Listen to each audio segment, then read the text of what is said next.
Hello guys, কেমন আছো সবাই? আশা করি সবাই ভালো আছো। আমার আর এ ডলি কিচেনে তোমাদের সবাইকে স্বাগত। আজকে আমি তোমাদের জন্য আরও একটা রেসিপি নিয়ে এসেছি। সেটা হলো আলু দিয়ে মটনের ঝোল। আলু দিয়ে মটনের ঝোল করার জন্য আমি এখানে 1.5 কিলো মতো মটন নিয়েছি। 3টে বড় সাইজের আলু আমি কেটে নিয়েছি। 2টো বড় সাইজের পেঁয়াজ আমি কেটে নিয়েছি। এখানে আদা পেস্ট করে নিয়েছি। একটু টক দই আমি ফেটিয়ে নিয়েছি। 2টো বড় সাইজের রসুন আমি থেতো করে নিয়েছি। ধনে জিরে আমি পেস্ট করে নিয়েছি। আর এখানে 2টো বড় সাইজের টমেটো আমি কেটে নিয়েছি। বাস এইগুলি দিয়ে আজকে আমি মটনের ঝোলটা করে তোমাদের সঙ্গে শেয়ার করব। আমি এখানে একটা কড়াই নিয়েছি। কড়াইটা গরম হয়ে গেছে। এবার আমি তেল দিয়ে দেবো। এই রান্নাটা আমি সর্ষের তেল দিয়েই করব, কারণ মটনটা সর্ষের তেল দিয়ে রান্না করলে ভালো লাগে। এবার আমি এই তেলটা গরম হয়ে গেছে। এবার এই আলুগুলো আমি এক এক করে দিয়ে দেবো। দিয়ে ভালো করে আমি লাল লাল করে ভেজে নেব।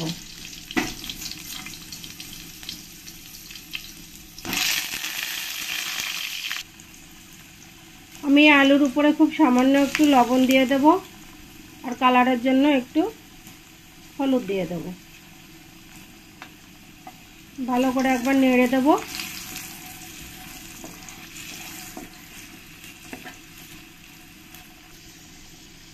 আমি আলুগুলো ভালো করে লাল লাল করে ভেজে নিয়েছি। এবার আমি এই আলুগুলো একটা পাত্রে তুলে নেব।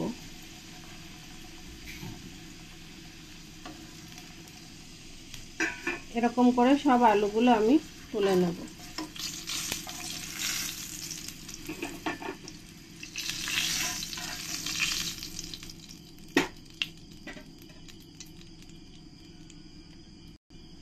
এবার আমি এই তেলের মধ্যে আর একটু সরষের তেল দিয়ে দেব।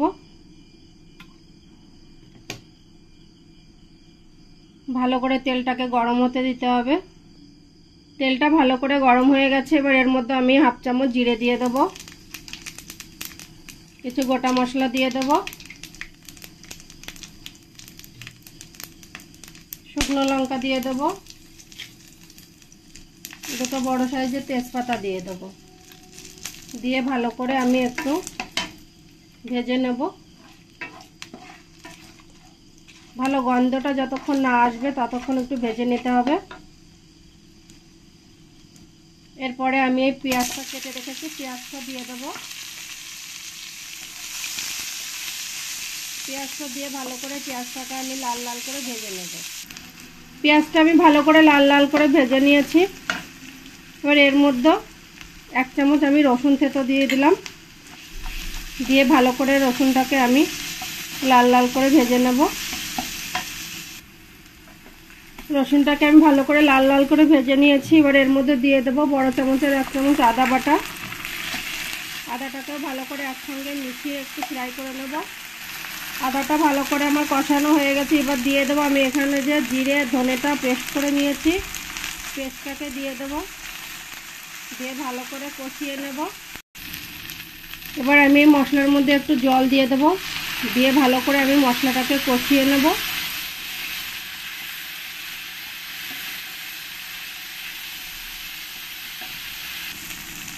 এবার এর মধ্যে দিয়ে দেবো 1 চামচ লবণ আর 1 চামচ হলুদ। ভালো করে একবার মিশিয়ে নেব।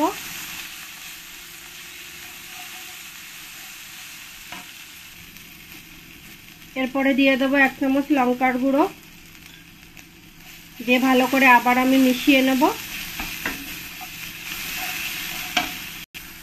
এবার এর মধ্যে দিয়ে দেবো আমি যে এখানে 2টো টমেটো কেটে নিয়েছি, টমেটো 2টো দিয়ে দেবো। দিয়ে ভালো করে একসঙ্গে কষিয়ে নেব।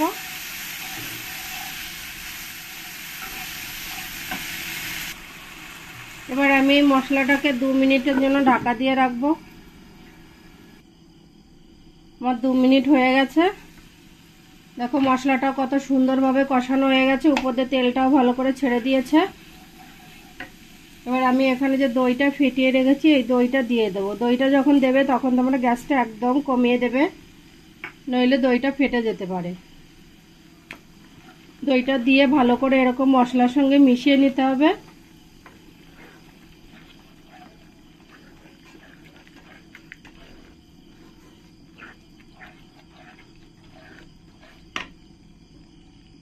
যখন দইটা ভালো করে এরকম মেশানো হয়ে যাবে তারপরে গ্যাসটা বাড়িয়ে দেবে।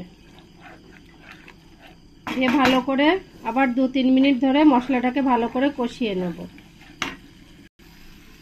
মশলাটা আমার খুব সুন্দরভাবে কষানো হয়ে গেছে, দেখো উপরে তেলটাও ভালো করে ছেড়ে দিয়েছে।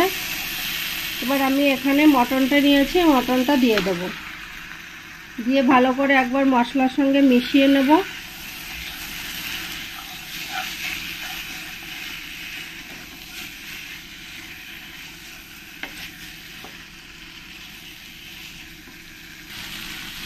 আমি মটনটাকে ভালো করে মশলার সঙ্গে মিশিয়ে নিয়েছি। এবার আমি 2 মিনিটের জন্য ঢাকা দিয়ে রাখবো।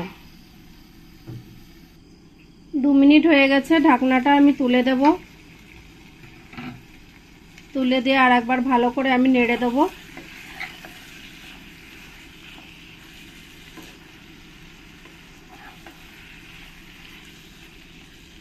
এবার ঢাকনাটা তুলে দিয়ে আমি 3-4 মিনিট এইভাবে ভালো করে আমি কষিয়ে নেব। আমার মাংসটা ভালো করে কষানো হয়ে গেছে। আর তোমরা যারা গোটা রসুন খেতে পছন্দ করো, মাংসের মধ্যে 2টা গোটা রসুন দিয়ে দিতে পারো। মাংসের মধ্যে গোটা রসুন দিলে খেতে খুব সুন্দর লাগে, দারুণ লাগে খেতে।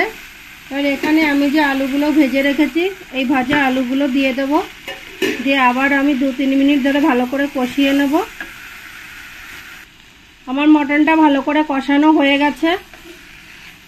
এবার আমি জল দিয়ে দেব। আমি এখানে গরম জল করে রেখেছি, গরম জলটাই আমি মটনের মধ্যে দিয়ে দেব। দিয়ে ভালো করে একবার নেড়ে দেব।